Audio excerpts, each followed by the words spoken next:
दोस्तों, आज की कहानी में हम आपको धन्ना जाट और ठाकुर जी की बहुत ही सुंदर सी कहानी सुनाने वाले हैं। दोस्तों, एक गांव में एक पंडित जी भागवत कथा सुनाने आए थे। पूरे सप्ताह कथा वाचन चला। पूर्णाहुति पर दान दक्षिणा की सामग्री इकट्ठा कर घोड़े पर बैठकर पंडित जी रवाना होने लगे। जब वे जाने लगे तो उसी गांव के धन्ना जाट नाम के एक व्यक्ति ने उनके चरण पकड़ लिए। वह बोला, पंडित जी महाराज, आपने कहा था कि ठाकुर जी की सेवा करता है उसका बेड़ा पार हो जाता है। आप तो जा रहे हैं। मेरे पास ना तो ठाकुर जी हैं और ना ही उनकी सेवा पूजा विधि के बारे में मैं जानता हूँ। इसीलिए आप मुझे ठाकुर जी देकर उसके बाद आप यहाँ से पधारे। पंडित जी ने कहा, चौधरी तुम्हें ले आना, अभी मैं तुम्हें कहाँ से लाकर ठाकुर जी दूंगा। धन्ना जाट ने कहा, मैंने तो कभी ठाकुर जी को देखा ही नहीं, लाऊंगा कैसे। पंडित जी को घर जाने की जल्दी थी। उन्होंने पिंड छुड़ाने के लिए अपना भंग घोटने का सिलबट्टा उसे दे दिया और बोले, ये ठाकुर जी है, इनकी सेवा पूजा करना। धन्ना जाट ने कहा, महाराज मैं सेवा पूजा का तरीका भी नहीं जानता, आप ही बताइए। पंडित जी ने कहा, पहले खुद नहाना, फिर ठाकुर जी को नहलाना, इन्हें भोग चढ़ाकर उसके बाद तुम खाना खाना। इतना कहकर पंडित जी ने घोड़े में एड़ लगाई और चल दिए। धन्ना सीधा एवं सरल आदमी था। अब उसे यह नहीं पता था कि पंडित जी ने पीछा छुड़ाने के लिए अपने भांग का सिलबट्टा दिया है। पंडित जी के कहे अनुसार सिलबट्टे को बतौर ठाकुर जी अपने घर में उसने स्थापित कर दिया। दूसरे दिन स्वयं नहाकर सिलबट्टे रूप ठाकुर जी को भी नहलाया। विधवा माँ का बेटा था, खेती भी ज्यादा नहीं थी, इसीलिए भोग में अपने हिस्से का बाजरी का टिक्कड़ और मिर्च की चटनी रख दी। ठाकुर जी से धन्ना ने पहले कहा, आप भोग लगाओ, फिर मैं खाऊंगा। जब ठाकुर जी ने भोग नहीं लगाया तो बोला, पंडित जी तो धनवान थे, खीर पूड़ी और मोहन का भोग लगाते थे, तो मैं तो जाट का बेटा हूँ, इसलिए मेरी रोटी चटनी का भोग आप कैसे लगाएंगे। पर साफ साफ सुन लो, मेरे पास तो यही भोग है, खीर पूरी मेरे पास नहीं है। ठाकुर जी ने भोग नहीं लगाया तो धन्ना भी 6 दिन तक भूखा रहा। इसी वजह से वो रोज एक बाजरे का टिक्कड़ बनाता और मिर्च की चटनी रख देता और भोग लगाने के बाद आरती करता। ठाकुर जी तो पसीज ही नहीं रहे थे।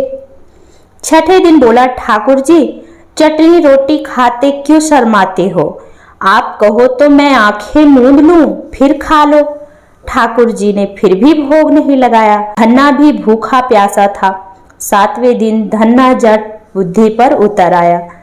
फूट फूट कर रोने लगा और कहने लगा कि सुना था आप दीन दयालु हो, पर आप भी गरीब की कहाँ सुनते हो। मेरा रखा यह टिक्कड़ एक चटनी आकर नहीं खाते हो तो मत खाओ, अब मुझे भी नहीं जीना है। इतना कहकर उसने सिलबट्टा उठाया और सिर फोड़ने को तैयार हो गया। अचानक सिलबट्टे से एक प्रकाश पुंज प्रकट हुआ और धन्ना का हाथ पकड़कर कहा, देख धन्ना, मैं तेरी चटनी टिक्कड़ खा रहा हूँ। ठाकुर जी बाजरे का टिक्कड़ एवं मिर्च की चटनी मजे से खा रहे थे। जब आधा टिक्कड़ खा लिया तब धन्ना ने बोला, क्या ठाकुर जी मेरा पूरा टिक्कड़ खा जाओगे क्या? मैं भी 6 दिन से भूखा प्यासा हूँ, आधा टिक्कड़ तो मेरे लिए भी रख दो। ठाकुर जी ने कहा, तुम्हारी चटनी रोटी बड़ी मीठी लग रही है, तुम दूसरी खा लेना। धन्ना ने कहा, प्रभु माँ मुझे एक ही रोटी देती है, यदि मैं दूसरी रोटी मांग लूंगा तो माँ भूखी रह जाएगी।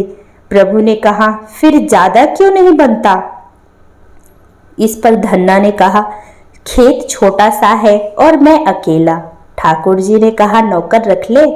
धन्ना बोला, प्रभु मेरे पास बैल थोड़े ही हैं, मैं तो खुद जोतता हूँ। ठाकुर जी ने कहा, तो जोतने के लिए भी नौकर रख ले और खेत जोत ले।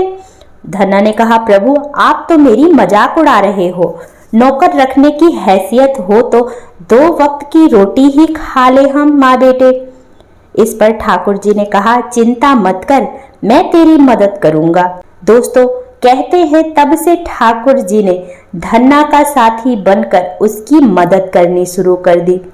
धन्ना के साथ खेत में काम काज कर उसे अच्छी जमीन एवं बैलों की जोड़ी दिलवा दी। कुछ अरसे बाद घर में भैंस भी आ गई, मकान भी पक्का बन गया, सवारी के लिए घोड़ा भी आ गया। धन्ना एक अच्छा खासा जमींदार बन गया और सुख से जीवन व्यतीत करने लगा। दोस्तों, कई साल बाद पंडित जी पुनः धन्ना के गांव भागवत करने के लिए आए और धन्ना जी उनके दर्शन को गया। प्रणाम कर बोला, पंडित जी, आप जो ठाकुर जी देकर गए थे ना, वह 6 दिन तक तो भूखे प्यासे रहे और मुझे भी भूखा प्यासा रखा। 7वें दिन उन्होंने भूख के मारे परेशान होकर मुझ गरीब की रोटी खा ही ली। उनकी इतनी कृपा है कि मेरे खेत में मेरे साथ कंधे से कंधा मिलाकर हर काम में मदद करते हैं। अब तो घर में भैंस भी है। अब 7 दिन का घी, दूध और सीधा पानी सब मैं ही भेजूंगा। पंडित जी ने सोचा, मूर्ख आदमी है, मैं तो भांग घोटने का सिलबट्टा देकर गया था। गांव में पूछने पर लोगों ने बताया कि चमत्कार तो हुआ है, धन्ना अब वह गरीब नहीं रहा, जमींदार बन गया है। दूसरे दिन पंडित जी ने कहा, कल कथा में तेरे खेत में काम करने वाले साथी को भी साथ में लेकर के आना। घर आकर प्रभु से निवेदन किया कि कथा में चलो, तो प्रभु ने कहा, मैं नहीं चलूंगा, तुम जाओ। धन्ना बोला, तब क्या उन पंडित जी को आपसे मिलाने घर ले आऊं? प्रभु ने कहा, हरगिज नहीं, मैं झूठी कथा कहने वालों से नहीं मिलता। जो अपना काम मेरी पूजा समझकर करता है, मैं उसी के साथ रहता हूँ। भक्तजनों, उम्मीद करती हूँ यह कहानी आपको पसंद आई होगी। अगर कहानी पसंद आई होगी तो वीडियो को लाइक करिएगा। आपके एक लाइक से हमें मोटिवेशन मिलती है। मिलते हैं भक्तजनों कुछ अगली कहानियों के साथ। तब तक के लिए राधे राधे।